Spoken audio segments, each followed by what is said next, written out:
CM news आपल्या बातम्या आपलं चॅनेल। रोखोक निर्भीड व ताजा बातम्या पहा सीएम न्यूज चॅनेलवर।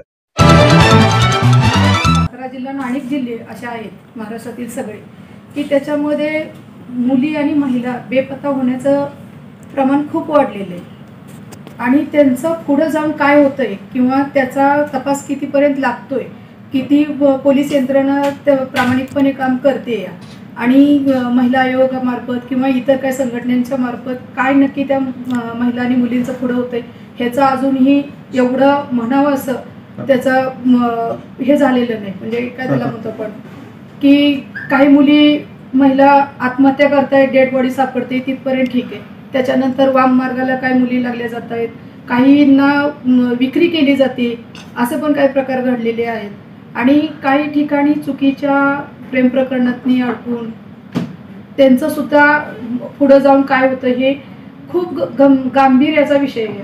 म्हणजे एवढा की अक्षरशः काय की आता ही कालचीच एक घटना तुम्हाला सगळ्यांना बांधवांना माहिती आहे की काय झालं नक्की ते।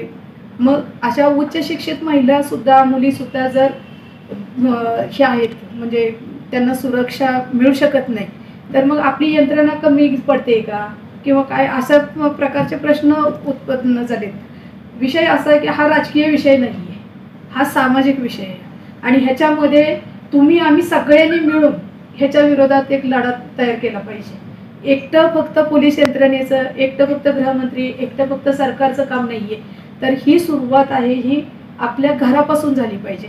आपल्या घरात प्रत्येकाच्या घरात मुलगा आहे, प्रत्येकाला आपण संस्कार देताना मुलांना असं दिले पाहिजेत की कुठलीही महिला असू देत, मग तिनं ती वितभर कपडे घालू देत नाहीतर अंगभर कपडे घालू देत, पण तुमची मेंटॅलिटी जर चांगली असेल तर त्याचा परिणाम होत नाही।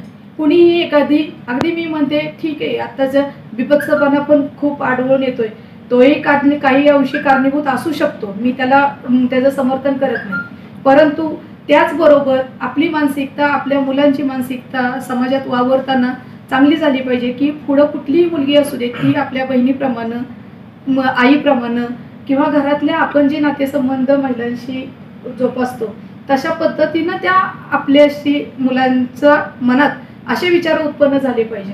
आज याला सोशल मीडिया कारणीभूत आहेच आहे, त्याच्याबद्दल म्हणजे दुमतच नाही। अगदी मी तर पुढे जाऊन असं पण म्हणेन की अक्षरशः हे जे काय साईट्स ज्या चालू आहेत सोशल मीडियावरती ह्या तर पूर्णपणे बंद झाल्या पाहिजे, पूर्णपणेच। ह्याच्यासाठी शासनानं त्यांच्या परीने प्रयत्न केले पाहिजेत। आणि दुसरा विषय हे जे काय त्याला सोशल मीडियावरती पबजी वगैरे ज्या गेम्स चालू आहेत तर त्यानं सुद्धा व्यसनाधीनता वाढलेली आहे। अगदी मोठमोठे मला वाटतं आता हा विषय थोडासा काढण्याचं कारण म्हणजे तरुणांमध्ये व्यसनाधीनता होऊन डिप्रेशनमध्ये जाऊन अशा पण गोष्टी घडायला हे कारणीभूत आहे। तर ह्या सगळ्या गोष्टीचा विचार व्हावा असं या निमित्ताने मला असं सांगावंसं वाटतंय। आज एवढे शासनामध्ये आमदार आहेत, खासदार आहेत, पण एवढ्या गांभीर्याने ह्या विषयाकडे कुणी बघितलं जात नाही। मला वाटतंय आमचं फक्त आपल्या साताऱ्यातले आदरणीय शिवेंद्र बाबांनी ह्या बाबतीत मध्यंतरी आवाज उठवला होता, निवेदनही सगळ्यांना दिलेलं होतं। एकमेव आमदार अशा आहेत, मला त्यांचा अभिमान वाटतो की त्यांनी ह्या सामाजिक प्रश्नावरती आवाज उठवला होता। आता ह्या नुसता आवाज उठवला परंतु त्याचं पुढं होऊन काय झालं तर ह्याच्यासाठी म्हणून एक तुमच्या सगळ्या बांधवांना मी असा म्हणजे ह्या निमित्तानं आवाहन करते की आत्ताच्या काळामध्ये, पहिल्या काळामध्ये दुर्गेचं रूप, कालीचं रूप देवदेवतांमध्ये होतं, बरोबर ना, राक्षसांचा संहार करेल। मग आत्ताच्या काळामध्ये फुलनदेवी तयार झाल्या पाहिजेत का? तुम्हाला काय वाटतं त्या संदर्भात?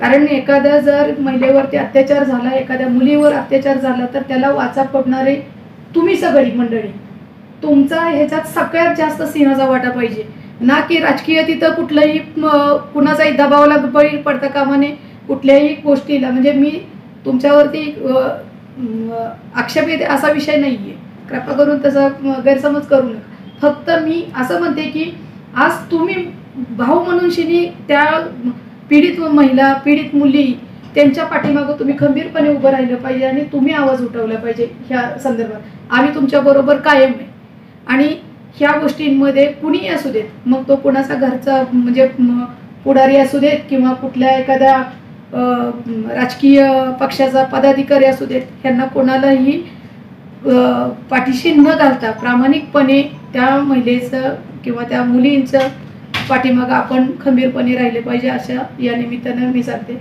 आज तुम्ही जर प्रमाण बघितलं तर दिवसाला 70 ते 70 हे ऑन रेकॉर्ड आहे, पोलिसांच्या रेकॉर्डवरती ऑन रेकॉर्ड 70चं प्रमाण आहे.